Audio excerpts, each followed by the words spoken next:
Welcome back to our debate. Time now for a final question. Each of you will answer it in turn. We'll start with Mr. Yang. And the question is this. According to the Children's Defense Fund, it's been more than 20 years since child poverty was directly addressed in a presidential debate. The year was 1999, and she asked the candidates in this Republican debate, how will we overcome the scandal of 1/4 of American preschoolers living in poverty in the richest nation on earth? Today, nearly 1 in 5 American preschoolers are still living below the poverty line, even though we've had 10 straight years of economic growth. What does that say to you about where America is today and what we need to do about it? So if we want to alleviate child poverty, we need to put money directly into the hands of families, particularly single parents. 40% of American children today are born to single moms. 90% of single parents are single moms. And right now, we have fallen into this trap where we have allowed the market to tell us what we are all worth. But the problem is we've had an economy grow and not be able to lift up those most in need, or even so many in the middle.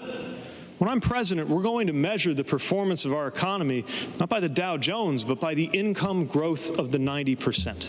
Because a good economy is one where children are being lifted out of poverty, just as we focused in South Bend on cutting the poverty rate, in particular the black poverty rate, and making sure families with children were participating in the growth that we did have.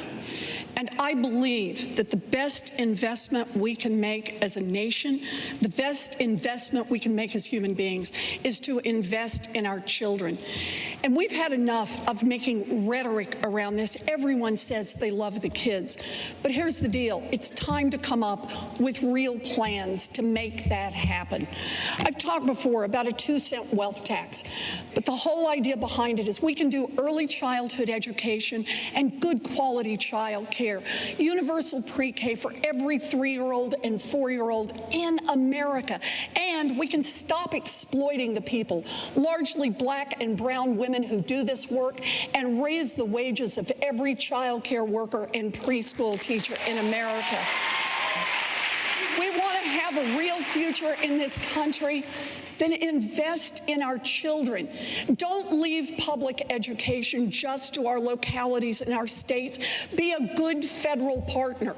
Put real money into our schools. Put real money into housing. Put real money into health care. Put real money into the future of our children. That's how we build the America of our best values. I think we have to focus on what is at stake here. These aren't someone else's children. They're all our children. They're the kite strings that lift our national ambitions. No, they really are. That lift our national ambitions aloft. We have an overwhelming interest in seeing to it they do well. That's why I invest so much time and energy in preschool. That's why if I only have $1 to spend, I spend it equipping the child before they get into school in the early days than after. We must focus on our children. Like I said, they're all our children. They're not somebody else's kids. Everyone, as my father would say, is entitled to be treated with dignity and respect, and we're not doing it. The answer to your question is why we have the highest rate of childhood poverty of almost any major country on earth, disproportionately high for the African American community, by the way. And that reason is that our priorities are determined by the 1% and by wealthy campaign contributors. Our priorities are determined by those who want to see the rich get richer and are turning their backs on the working families of this country.